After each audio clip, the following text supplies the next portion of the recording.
자, 오늘은 우리 기독교에서 가장 중요한 우리 예수님의 4대 사건. 신학교에서는 이 예수님에 대해서 배우는 것을 기독론이라 해가지고 대학원 과정에서 아주 오랜 시간 동안 배우는 굉장히 중요한 내용입니다. 자, 그래서 오늘 예수님의 4대 사건에 대해서 네 가지를 요약해서 말씀을 드리겠습니다.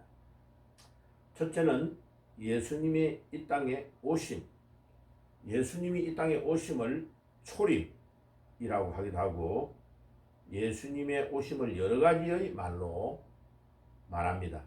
성육신 혹은 현현, 영어로는 인카네이션이라고 합니다.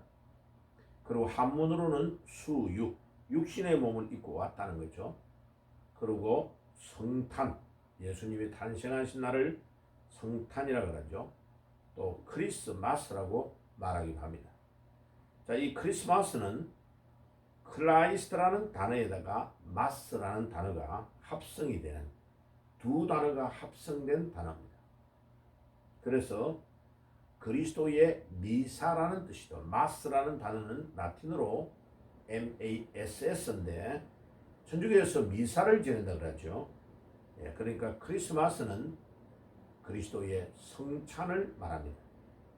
그래서 사실은 우리가 이번 날 성찬식을 드려야 정상입니다.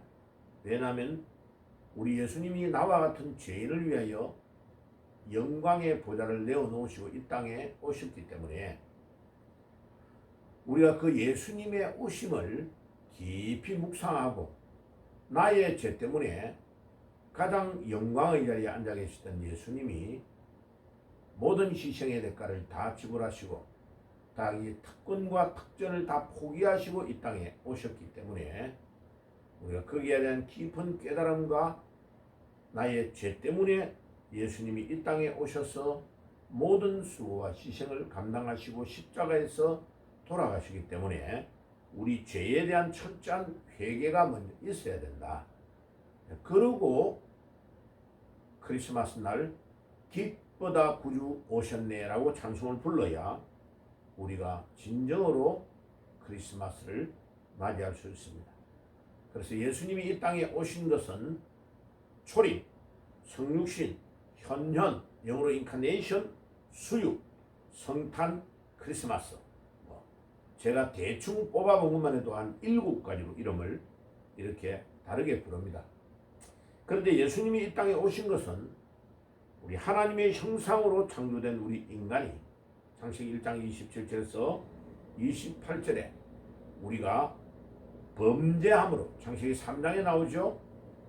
그래서 우리 하나님의 형상이 우리 인간에게 있었던 그 형상이 다 깨어진 것입니다. 그래서 하나님께서는 이 우리의 형상을 회복하도록 하기 위하여 독생자 예수를 이 땅에 보내신 것입니다. 그래서 에베소서 4장 24절에 하나님의 형상이라고 말하고 있고 그 형상은 예수 그리스도라고 말하고 있습니다. 고린도후서 4장 4절, 요한복음 1장 1절에서 3절에 예수님께서 창조주로서 창조하셨고 그 예수님이 우리를 대신해서 이 땅에 오셔서 십자가에서 피 흘려 돌아가신 것입니다. 그래서 하나님이 우리에게 하나님의 형상대로 창조된 원래의 그 형상을 회복하도록 하는 것이 우리 인류를 구속해가는 구속사의 사역이 되겠습니다. 그래서 우리 인간이 하나님을 떠나고 영적으로 이미 사실은 죽은 겁니다. 에베소서 2장 1절에서 3절에 보면 우리가 이미 죽었다고 말합니다. 영적 사망을 말하는 거죠. 그런데 영적으로 완전 죽었던 우리를 하나님께서 긍휼히 여기시고 우리를 살리시기 위하여 이 땅에 예수님을 보내신 것입니다. 자, 그래서 그 인간을 구원의 길로 인도하시는데 요한복음 14장 6절에 보니까 내가 그 길이요 그 진리요 그 생명이다. 예수님 외에는 길이 없습니다. 예. 예수님 외에는 다른 어떤 길도 없습니다. 우리나라의 박태선이가 자기가 길이라고 말하는데 가짜입니다. 그죠? 예. 문선명이가 또 일어나가지고 자기가 재림예수라고 그랬습니다. 가짜입니다. 이만희가 또 일어나가지고 또 가짜. 정명석, 수많은 가짜들이 나타나서 자기가 길이고 구원의 길을 인도한다고 하는데, 요한복음 14장 6절에 보니까 내가 그 길이요, 길 앞에 정관사 그가 들어가 있습니다. 그죠? 예수님만이 유일한 길이고 예수님만이 유일한 생명이 되시고 예수님만이 우리를 영생으로 인도하십니다. 그래서 그 길이요, 그 진리요, 그 생명이다. 헬라어 원어에 보면은 그라는 정관사가 다 들어가 있는 것입니다. 그래서 예수님만 우리의 유일한 길이고 우리를 하나님께로 인도하는 유일한 나침판이 되시고 내비게이션이 되시고 길이 되신다 하는 것을 가르쳐 주십니다. 그러면 최상의 방법은 뭐냐? 예수님 잘 믿으면 우리가 하나님께로 바로 갈 수 있는 것입니다.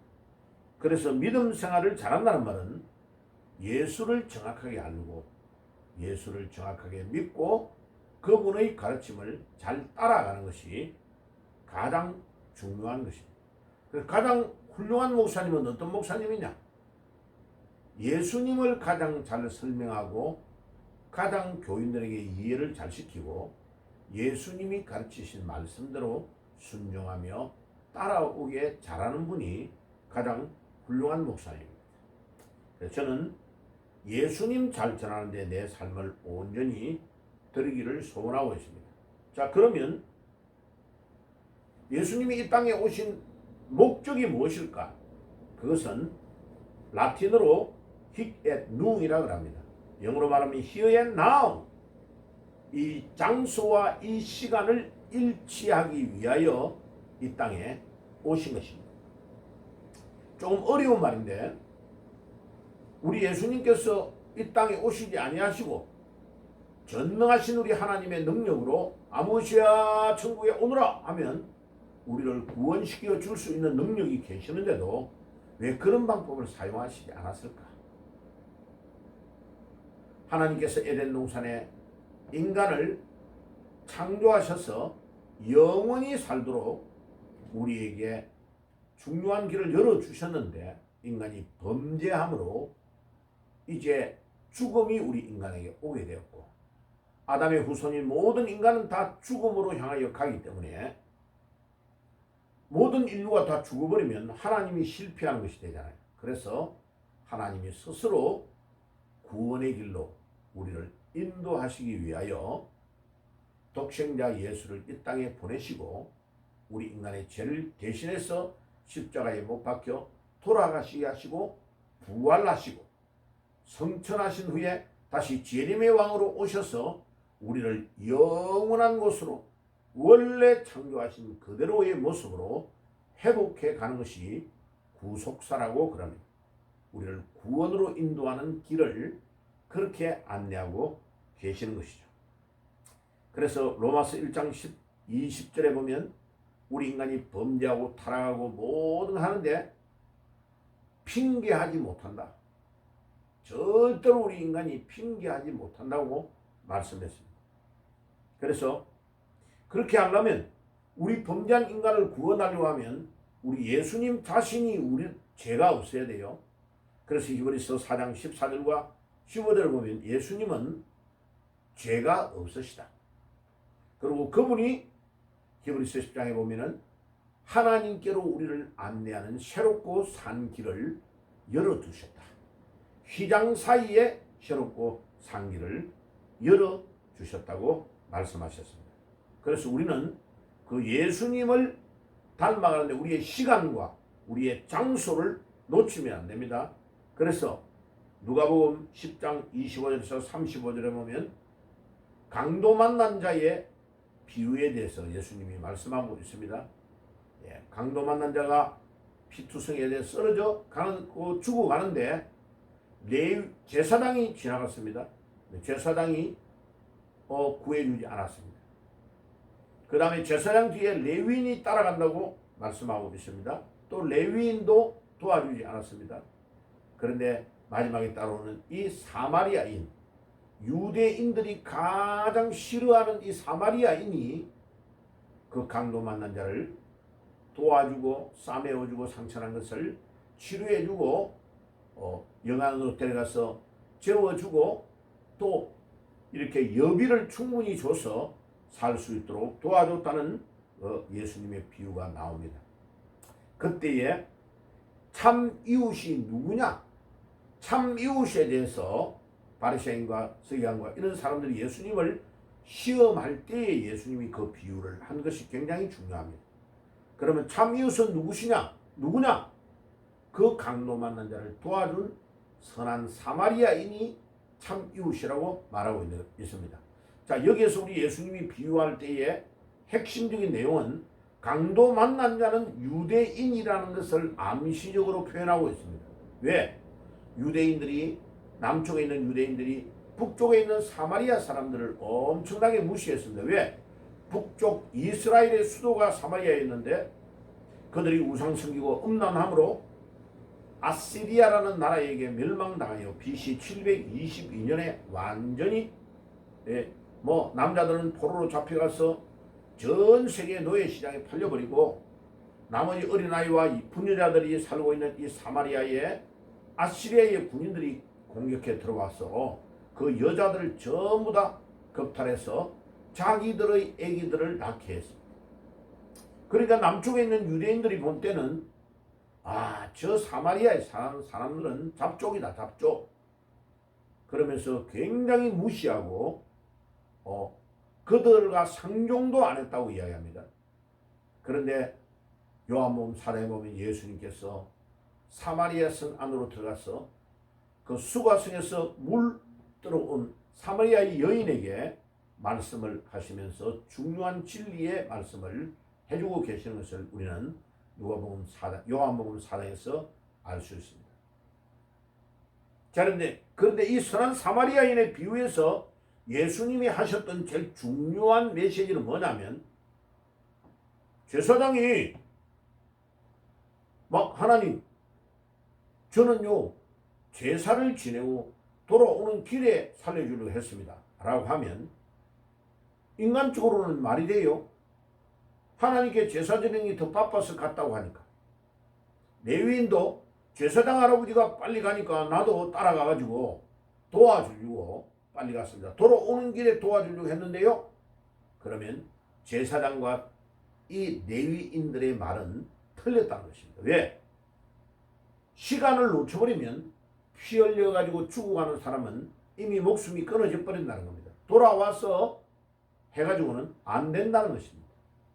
그러니까 구원과 관련되어 있는 것은 시간을 놓쳐버리면 안 되고 장소를 놓쳐도 안 된다는 겁니다. 그러니까 나는 대축교회에서는 안 할 겁니다. 나는 큰 교회에서 봉사하랍니다.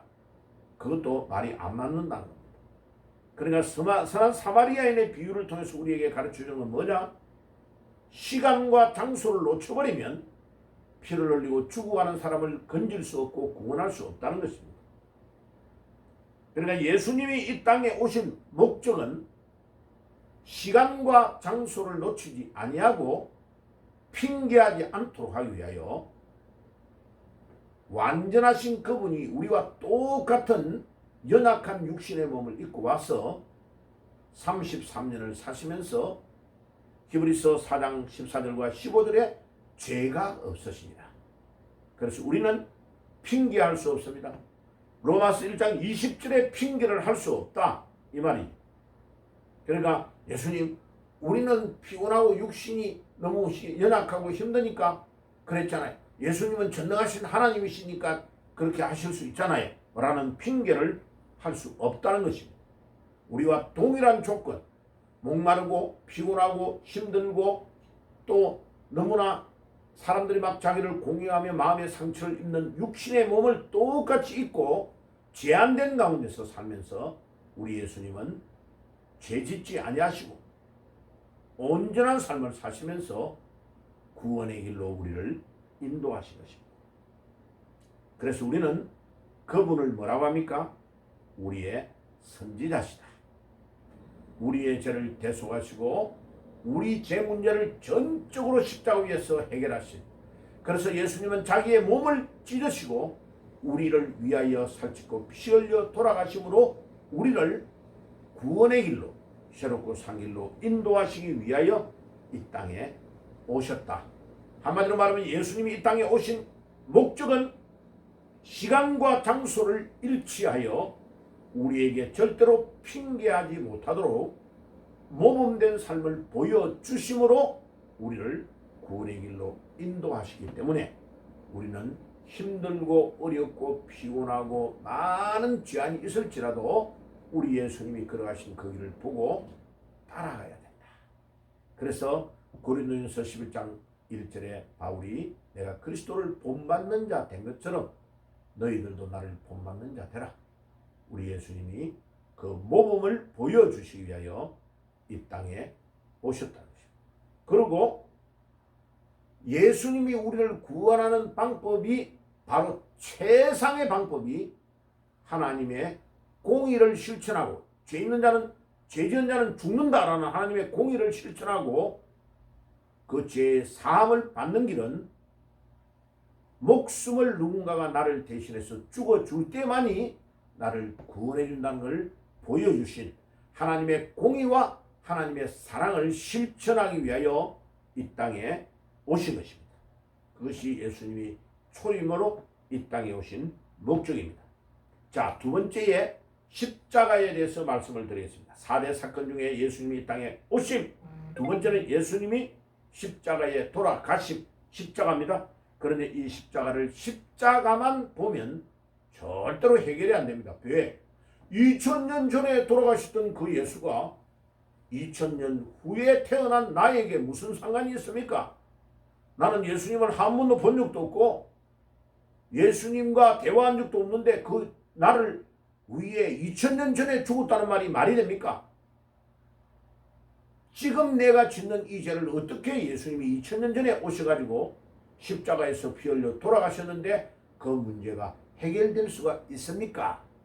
그래서 부활을 통하여 십자가를 봐야만이 우리의 죄 문제가 해결이 되고 십자가가 의미가 있다는 것입니다. 자, 예수님이 이 땅에 계시다가 하늘나라로 승천하시고 이제 예수님의 제자들이 한 명 한 명 순교당하 죽고 맨 마지막에 AD 99년에 요한이 105세에 터키에 있는 에베소에서 목회하다가 돌아가셨어요. 그 요한의 시체가 지금도 에베소에 묻혀 있습니다죠. 그런데 이 사탄들이 예수님이 십자가에 못 박히고 3일 만에 살아났는데도 그 당시에도 예수님의 시신을 도둑질해 가지고 살아나지 않았는데 살아났다고 막 소문을 퍼뜨렸습니다. 그런데 예수님이 실제로 살아나 버리니까 이제 그 말이 쑥 들어간 거죠. 그런데 예수님의 제자들마저 한 명 한 명 다 죽고 AD 99년에 요한이 마지막으로 예수님의 12제자가 다 죽고 나니까 AD 2세기에 와서 예수님의 제자의 제자, 속사도라고 합니다. 예수님의 제자들이 길러낸 제자들이 살아있을 때까지는 괜찮았어요. 그런데 AD 약 4세기 정도 돼서 속사도도 다 죽고 예수님의 제자들의 제자들이 사도들이잖아요. 그 사도들이 길러낸 제자들이 AD 2세기 3세기까지 살다가 죽었단 말이에요. 죽고 나서 AD 4세기부터 이상한 사탄의 세력들이 작동해가지고 부활하신 예수님을 전하지 않도록 자꾸 하는 거죠. 그러니까 기독교는 부활의 신앙이 전부 다인데 사도행전에서 예수님의 제자들이 예수님이 다시 살아났다는 것을 증거하는 것이 복음의 핵심이었는데 복음의 핵심을 딱 빼고 전하도록 십자가만 전하도록 말을 한 겁니다. 자, 그렇게 막 사탄이 그렇게 유혹을 하니까 지금까지 거의 2000년 넘도록 십자가만 목걸이 걸고 다니고 십자가만 이야기하지 기독교가 부활 주일날 때면 계란 깨먹고 부활의 예배만 한번 딱 드리고 끝. 1년 내내 부활 설교를 안 하는 겁니다. 그러니까 이 사탄 마귀가 교회를 조용하게 장악해버린 겁니다. 그래서 유럽의 모든 교회가 문을 닫았던 제일 중요한 이유도 부활을 놓쳐버려서 그렇습니다. 미국의 교회가 무너지는 이유도 부활을 놓쳐서 그렇습니다. 그래서 저는 예수님의 4가지의 사건 중에서 예수님이 이 땅에 오심, 예수님의 십자가 지심, 부활, 예수님의 재림 중에 제일 중요한 3번째인 부활을 정확하게 모르면 성경도 이해가 되지 아니하고 전도도 되지 아니하고 기도의 응답의 비밀도 누리고 수 없고 올바른 신앙생활을 할 수 없기 때문에 메시지 때마다 부활을 계속 강조하고 있는 중입니다.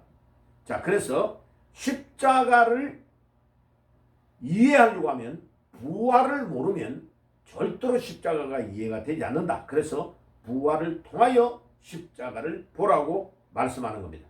자, 예수님의 십자가는 우리 죄의 문제를 해결하는 유일한 방편이 십자가입니다. 그래서 예수님이 나의 죄 때문에 십자가에서 돌아가셔서 내 죄 문제를 해결한 거 맞습니다. 자, 그런데 과연 2000년 전에 돌아가셨던 그 예수가 지금 나의 죄를 해결할 수 있느냐는 것을 입증하는 것이 요한복음 20장 28절입니다. 도마가 예수님의 살아난 걸 믿지 못하고 예수님이 십자가에 돌아가신가 멀리 도망가 버렸습니다. 그래서 예수님이 부활하신 그 주일날, 첫 번째 주일날 10명의 제자만 있었습니다. 예수님이 거기에 딱 나타나셨습니다. 그리고 살아나신 것을 보여주셨습니다. 그러니까 나머지 10명들이 예수님 살아났다는 것을 이야기하니까 도마가 소문을 듣고 요한복음 20장 뒷부분에 이제 11명이 모여 있을 때 예수님이 다시 2번째 주일날, 일주일이 더 지나고 2번째 주일날 나타나셔 도마에게 살아난 것을 보여주셨습니다. 그리고 도마는 예수님의 못자국과 옆구리에 창에 찔렸던 자국을 만져보지 않고는 믿을 수 없다고 할 때에 예수님이 분명하게 보여주신 것입니다. 그때에 요한복음 20장 28절에 도마가 뭐랍니까? 예수님께 무릎을 꿇고 예수님이 나의 주님, 주인이시고 예수님이 나의 하나님이십니다 라고 고백했습니다. 이 도마의 신앙 고백, 요한복음 20장 28절의 이 신앙 고백은 너무나 중요한 고백입니다.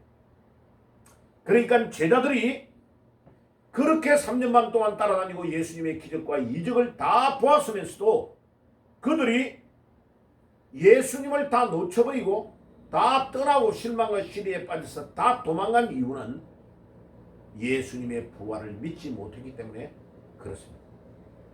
그런데 부활하신 주님이 제자들을 찾아가셔서 믿음이 없음을 혼내시고 믿음이 적은 자들이여, 믿음이 없는 자들이여 라고 예수님이 혼을 내십니다. 그리고 그들에게 강조하신 것이 뭐냐면 성령을 받으라는 것을 강조하고 있습니다.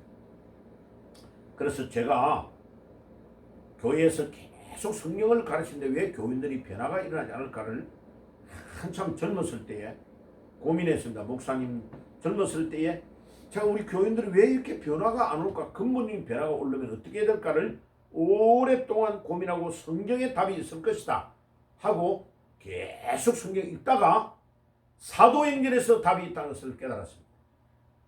예수님의 제자들이 근본적으로 바뀌는 것은 마태마가 누가 요한에도 답이 있고 사도행전에 특별히 답이 있는 것은 그들이 부활하신 주님을 만난 것 때문에 완전히 변화가 일어납니다. 베드로는 예수님을 저주해 가면서 막 모른다고 부인했는데 그 부활하신 주님을 만나서 그가 이제 변화가 오고 도마도 변화가 오고 모든 제자들의 변화가 오기 시작합니다. 부활 때문에 그렇습니다. 자, 그래서 왜 십자가를 그냥 이해하면 이해가 안 되느냐면 부활을 통하여 이해해야 예수님이 부활하신 것을 깨달을 때에 도마가 요한복음 20장 28절에 고백했던 신앙 고백 그대로 예수님이 우리의 주인이시고 예수님이 하나님이심을 고백할 수 있는 것입니다. 자, 그러니까 2000년 전에 죽었던 그 십자가에서 매달렸던 주 예수가 단순한 목수의 아들이 아니고 그 예수가 나의 죄 때문에 이 땅에 오신 바로 성자 예수 하나님이시라는 것을 알게 되는 거죠. 그러면 그 예수님이 부활하셔서 지금도 살아 계시기 때문에 2000년 전에만 살아 계시는 게 아니고 지금도 살아 계셔서 천국에 내가 들어가야 될 곳을 예비하시고 그 예수님이 부활 승천하시면서 나에게 성령으로 이 땅에 나에게 오게 하셔서 내 안에 성령이 계시고 그래서 지금도 내가 짓는 모든 죄를 우리 예수님이 살아 계셔서 해결해 주시기 때문에 2000년 전에 그 예수가 나에게 관계가 있고 상관이 있고 내 문제를 해결할 수 있고 나의 죄 문제를 근본적으로 해결할 수 있다는 것을 믿게 되는 것입니다. 그러니까 부활이 없으면 2000년 전에 예수와 지금 예수는 전혀 관련이 없는 것입니다. 예수님이 부활하셨기 때문에 지금도 살아계시고 2000년 전에 갈보리 언덕에서 돌아가셨던 그 예수가 나와 상관관계가 있고 그 예수가 지금도 천국에서 나의 들어갈 곳을 예비하시고 그 예수님이 보내신 성령이 내 안에 있으므로 지금도 나에게 말할 수 없는 탄식으로 늘 외치면서 죄를 짓지 않도록 가르치시고 훈계하시고 혹시 죄를 지으면 회개하도록 하신단 말이에요. 그러니까 예수님의 보혈 2000년 전에 돌아가시던 그 보혈이 지금도 나에게 효능이 있고 효과가 있고 그 예수님의 십자가가 나에게 부활을 통하여 깨달아진다 하는 것을 말씀을 드립니다. 놀랍게도 사도행전 20장 8절에 에베소 장로들을 바울이 밀레도 항구에 불러놓고 마지막으로 훈계하고 가르칠 때 내가 떠나면 이리 때들이 들어와서 교회를 막 해칠 것이다. 그런데 우리 주님이 하나님이 자기 피로 사신 교회를 지게 하셨다. 그러니까 봐요. 예수님이 하나님이 아니시면 바울이 이런 표현을 할 수 없죠. 하나님이 자기 피로 사신 교회를 우리 한 명 한 명 교인들을 건져내신 이 건져낸 사역이 하나님이 자기 피로 사셨대요. 아멘. 그래서 교인들 중에 내가 잘났니 못났니 하면서 남을 무시하면 하나님 앞에 죄를 짓는 거죠. 왜? 아무리 못나고 부족한 사람 한 명 한 명도 우리 하나님이 자기 피로 사신 하나님의 자녀래요. 사도행전 20장 28절. 놀랍게도 요한복음 20장 28절은 도마가 고백한 신앙의 고백이고 사도행전 20장 28절은 바울이 고백한 하나님이 자기 피로 사신 교회를 치게 하셨다라는 고백입니다. 와, 놀랍죠? 성경 구절이 똑같아요. 20장 28절. 요한복음 20장 28절, 사도행전 20장 28절을 꼭 여러분들이 기억하시고 십자가는 부활을 통하여 십자가를 바라봐야 2000년 전에 그 예수님의 십자가가 나에게 효능이 있고 지금도 나의 죄를 살 수 있는 능력이 있다는 것을 믿게 되는 것입니다. 아멘. 굉장히 중요한 진리를 지금 말씀을 드린 것입니다. 그래서 지금도 부활을 통해 십자가를 바라보면 부활하신 주님이 성령으로 살아계셔서 나와 함께 하시고 나의 죄 문제를 친히 해결하시고 계심을 알 수 있습니다. 그래서 히브리서 5장 5절과 히브리서 3장 1절, 히브리서 4장 14절에 그 예수님을 우리의 대제사장이라고 히브리서는 간증하고 증거하고 있고 그 예수님이 우리의 대제사장임을 증거하는 구약의 성경이 레위기입니다. 내가 거룩하니 너희도 거룩하라. 5개의 제사를 통하여 거룩을 강조하는 레위기의 신앙이 히브리서에서 우리의 대제사장이신 예수님을 증거하고 있는 것입니다. 세 번째로 부활의 참된 의미를 말씀을 드리겠습니다. 부활의 참된 의미. 그러면 부활은 어떤 의미가 있느냐? 부활은 고린도전서 15장에서 가장 상세하게 말씀하고 있습니다. 성경대로 죽으시고 3절에 4절에 성경대로 다시 살아나셨다고 바울이 고백하고 있습니다. 그런데 이 부활이 없으면 우리가 아무리 성경을 읽어도 부활의 신앙을 가지지 않으면, 예수님의 부활을 믿지 않으면 성경이 이해가 안 됩니다. 요한복음 2장 22절에 예수님의 제자들이 3년 6개월 동안 예수님을 따라다니고 예수님의 이적과 기사를 그렇게 많이 봤는데도 그들이 예수님의 말씀을 한쪽 귀로 듣고 한쪽 귀로 다 흘러갔습니다. 그런데 부활하신 예수님을 딱 만나고 그 예수님의 말씀이 이제까지 했던 말씀이 통째로 한 번만에 아하, 그래서 예수님이 이렇게 말씀하셨구나 하는 깨달음이, 부활하신 주님을 만나고 딱 깨달음이 오게 된 것입니다. 여러분 성경 읽을 때 이해가 잘 안 됩니까? 부활하신 주님을 믿으시기를 바랍니다. 그러면 예수 그리스도의 부활을 믿는 순간에 여러분들의 말씀이 한 번만에, 하나님의 말씀이 한 번만에 통째로 이해가 되어지고 깨달음이 오는 축복이 있을 것입니다. 부활하셔서 예수님의 죽음과 사탄의 권세에서 우리를 해방했습니다. 만약 예수님이 살아나지 않았다면 우리 예수님은 이순신 장군보다도 위대하지 못합니다. 이순신 장군은 우리나라 저 나라를 다 살렸잖아요. 일본과 전쟁에서 23전 23성으로 마지막 죽을 때도 자기가 화살에 맞은 거 절대 말하지 말라 하고 죽었잖아요. 우리 기독교로 말하면 뭐 순교죠, 순교. 그런데 이 이순신 장군이 살아난 적이 없습니다.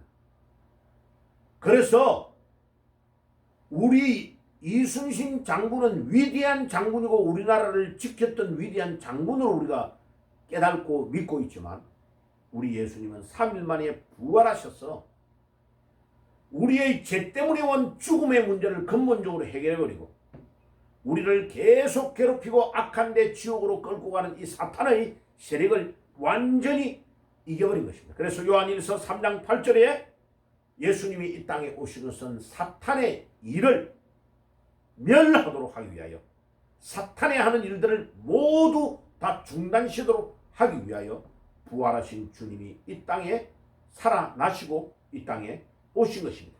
히브리서 2장 14절과 15절도 동일하게 증거하고 있습니다. 그래서 그 예수를 우리는 우리의 왕이시다.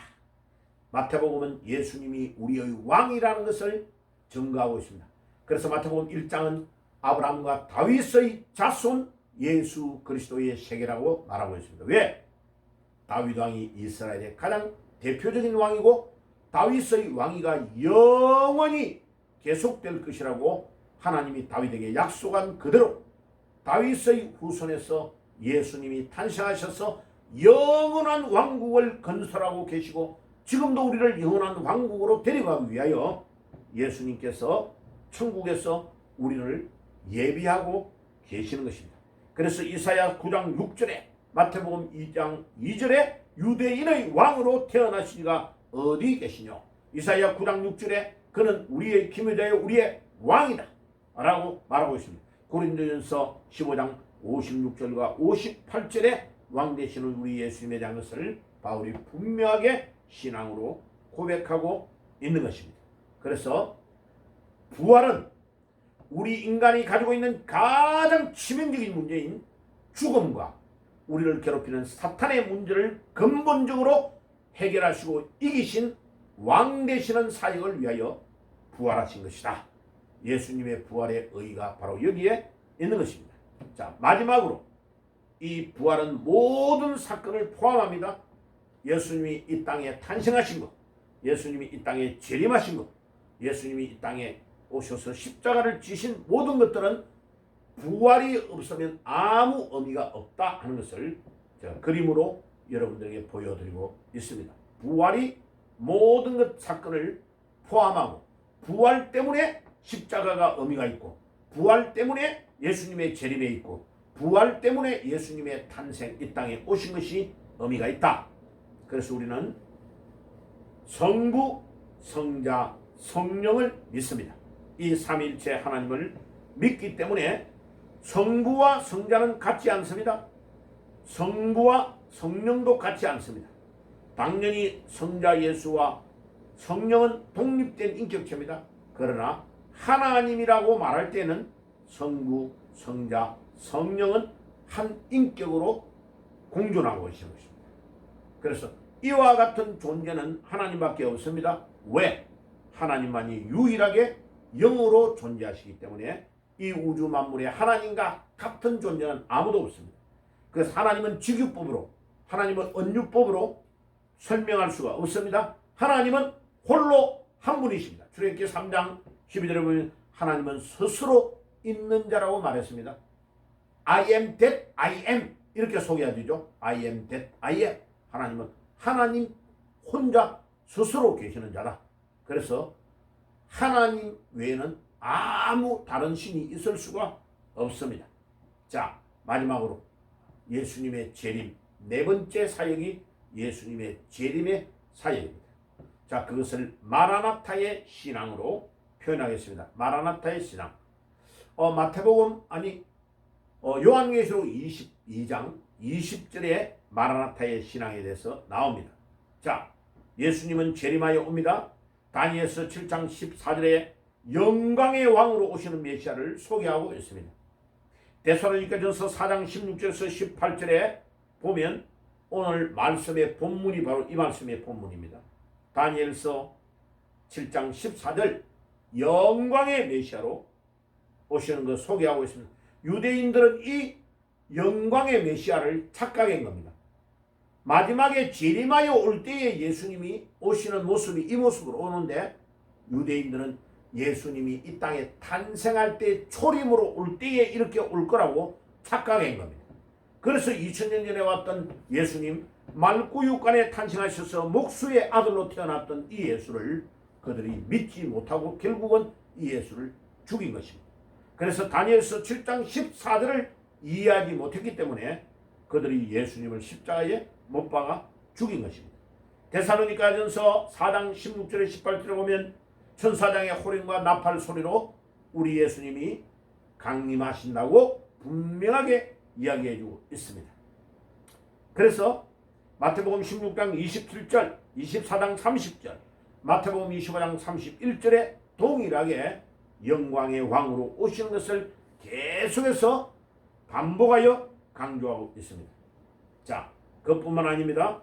로마서 13장 11절에 예수님이 이 땅에 오심으로 우리의 구원이 완성된다는 것을 분명하게 설명하고 있습니다. 동일한 로마서 8장 29절에서 30절에도 그 말씀을 하고 있습니다. 그것뿐만 아닙니다. 예수님이 재림하여 오실 때는 사도행전 17장 31절에 분명히 말씀하고 있습니다. 사도행전 17장 31절에 말씀하고 계시는 사문 제가 읽어드릴게요. 사도행전 17장 31절, 사도행전 17장 31절에 말씀이 이렇게 나옵니다. 이는 정하신 사람으로 하여금 천하를 공의로 심판하신 날을 작정하시고 이에 그를 죽은 자 가운데서 다시 살리신 것으로 모든 사람에게 믿음 만한 증거를 주셨음이니라 하시니라. 우리를 딱 심판한 날, 공의로 심판한 날을 작정하시고 모든 일을 진행하고 계십니다. 그래서 지금 모든 시계가 째칵 돌아가고 있는데 주님의 재림을 기다리고 있는 시간입니다. 그래서 사람 속에 있는 심장의 고동 소리는 지금 주님이 우리를 부르시는 날을 딱 정해놓고 부르고 있는 심장의 고동 소리라는 것을 기억해야 됩니다. 계시록 2장 23절과 로마서 2장 16절에도 동일하게 말씀하고 계십니다. 자, 그러면 요한계시록 제일 마지막 22장 맨 마지막 구절을 읽어볼게요. 자, 요한계시록 맨 마지막은 마지막 구절 21절은 인사로 끝납니다. 그런데 20절이 맨 마지막입니다. 사실은 이것들을 증언하시니가 이르시되 내가 진실로 속히 오리라 하시거늘 아멘 주 예수여 오시옵소서. 아멘 주 예수여 오시옵소서. 자, 그런데 원어로 직역을 하면 오시옵소서라는 단어가 제일 먼저 와요. 그리고 주 예수여. 제가 이거 직역을 해놨죠. 오시옵소서 주 예수여. 그래서 헬라어로 후 쿠리에 예수라고 나옵니다. 후 쿠리에 예수. 이 단어가 오시옵소서 주 예수여. 그런데 놀라운 것은 이 후라는 이 단어가 현재형입니다. 현재형. 잘 기억해야 됩니다. 왜 이 현재형을 쓰느냐? 아니 예수님이 오시는 건 미래에 올 건데 100년 후에 올는지 1000년 후에 올는지 모르는데 왜 2000년 전에 기록됐던 성경이 현재어로 사용하고 있느냐? 헬라어 고급 문법에 아주 중요한 말이 나옵니다. 반드시 일어날 일, 100% 200% 의심 없이 일어날 미래의 확실한 일을 사용할 때는 현재로 사용한다는 규칙입니다. 자, 하나님에게는 우리 인간이 만드는 과거가 없습니다. 하나님 우리가 태어나기 전에 태어나서 지금까지 70년, 80년, 몇십 년을 살았던 모든 것들을 현재형으로 보고 계십니다. 하나님에게는 과거가 없다니까. 그럼 지금 우리가 살아가고 있는 이것도 지금이야. 현재야. 그러면 1초가 지나버리면 또 그게 과거가 됐잖아요. 그리고 나중에 일어날 일은 미래잖아요. 우리가 올 거. 좀 이따가 올 거야. 예수님 오실 거야. 미래. 우리 인간이 생각할 때 과거와 현재와 미래는 하나님에게는 항상 현재밖에 없다. 그래서 어거스틴이 유명한 말을 했습니다. Das ewige Jetzt. 하나님에게는 영원한 현재밖에 없다. 한번 따라해 볼까요? 하나님에게는 영원한 현재밖에 없다. 하나님에게는 영원한 현재뿐입니다. 마치 등산을 올라가는 사람이 지금 막 땀 뻘뻘 흘리고 올라갑니다. 그래서 이제 정상에 올라가서 밑에 경치를 보고 야호 합니다. 이제 내려갈 동네를 또 보는 거죠. 미래. 우리에게는 과거, 현재, 미래가 있습니다. 하나님은 제일 위에 산 꼭대기, 저 위에 하늘에서 올라오는 것을 미리 보고 다 계시고 야호 하는 것도 보고 계시고 내려갈 장소도 한 번만에 다 보고 계시는 것입니다. 하나님은 위에서 모든 것들을 다 보고 계십니다. 그래서 마라나타라는 단어는 계시록에는 안 나와요. 요한 고린도전서 16장 22절에만 마라나타라는 단어가 66권에서 유일하게 한 번만 딱 나옵니다. 이 마라나타라는 단어가 아람어입니다. 바벨론에서 유대인들이 잡혀가지고 포로로 살 때에 사용했던 단어가 아람어입니다. 아람어. 이 아람어를 가지고 마라나타. 왜 현재어로 쓰느냐? 예수님이 오시는 것은 100%, 200%, 300% 확실하기 때문에 오시옵소서 현재형을 쓰고 있다는 겁니다. 그러니까 우리 예수님의 오심은 지금 오고 계시는 것을 네 눈으로 봐라 이거야. 그러니까 네가 직장생활하는 거, 네가 신앙생활하는 거, 네가 기도하는 거, 네가 말씀을 읽는 거 이거를 현재형으로 똑바로 해라. 이렇게 말하고 있는 거예요. 왜? 우리 신앙은 지금 마라나타의 신앙. 주님이 지금 오고 계시는 것을 보고 있는 가운데서 우리가 행동해야 되는 것이다. 이게 살아있는 신앙이고 살아있는 믿음이다. 마라나타 오시옵소서 주 예수야. 우리 주님이 나의 주인이시고 주님이 나의 모든 생명의 주관자이기 때문에 우리 주님이 오시는 것을 대비해가지고 매일마다 매 순간마다 우리가 현재형으로 살아가는 축복이 있기를 바랍니다. 그 신앙이 마라나타의 신앙, 재림의 신앙, 재림의 신앙인 것입니다. 그래서 마감하면 예수님은 그리스도이십니다. 예수님이 이 땅에 오시고 예수님이 십자가 지시고 예수님이 부활하시고 예수님이 재림하시는 것을 사도행전에 예수님의 제자들 사도들은 가는 데마다 요한복음 4장 25절에 예수는 그리스도, 29절에 예수님은 그리스도, 사도행전 2장 24절에 예수님은 그리스도, 가는 데마다 예수를 그리스도라고 합니다. 왜? 예수님이 우리의 제사장이고 우리의 죄를 대신해서 돌아가신 대제사장이고, 예수님은 우리의 죄 문제뿐만 아니라 사탄과 우리를 괴롭히는 사탄과 우리 죽음의 문제를 해결하신 왕이시고, 예수님은 우리를 안내하는 길을 쫙 안내해서 나침반처럼 우리를 인도하는 선지자시고, 그래서 제사장, 왕, 선지자를 한 번만에 다 모으면 그분을 그리스도라고 한다. 그래서 이 그리스도라는 말의 뜻이 기름 부음을 받는다. 왜 예수님을 기름을 부음 받는다는 대명사로 사용하느냐? 예수님이 이 세 가지의 직임을 다 감당하시는 유일한 분이시기 때문에, 예수님은 우리의 대제사장이 되시고, 예수님은 우리의 왕이 되시고, 예수님은 우리의 그리스도가 되시기 때문에, 예수는 그리스도, 예수는 본명이에요. 그리스도는 대명사예요. 예수는 그리스도라고 말씀하는 겁니다. 그래서 사도들이 전개했던 복음의 핵심, 사도행전에서 계속 반복하여 전하고 있는 메시지는 예수는 그리스도다.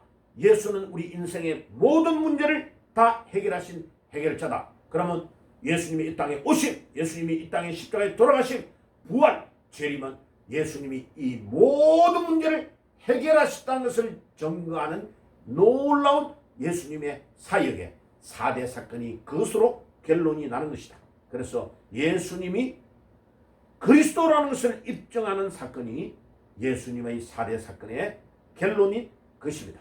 자, 이 말씀을 전부 다 기억하시고, 예수는 그리스도가 모든 사역의 핵심, 마지막 결론이다. 이 본문을 잘 기억하시고 여러분들의 남은 삶, 그런데 왜 걱정과 근심을 많이 하십니까? 왜 걱정과 근심을 그렇게 많이 하십니까? 예수님이 그리스도라고 믿으면서 왜 집에 가면 걱정, 근심으로 잠을 잘 못 잡니까? 예수님의 그리스도라는 것을, 예수님이 그리스도라는 걸 믿지 않는다는 뜻 아닌가요? 자, 그래서 여러분들의 남은 생애가 예수님이 그리스도이심을 진정으로 믿고 승리하는 삶을 사시기를 주 예수의 이름으로 축복합니다. 아멘.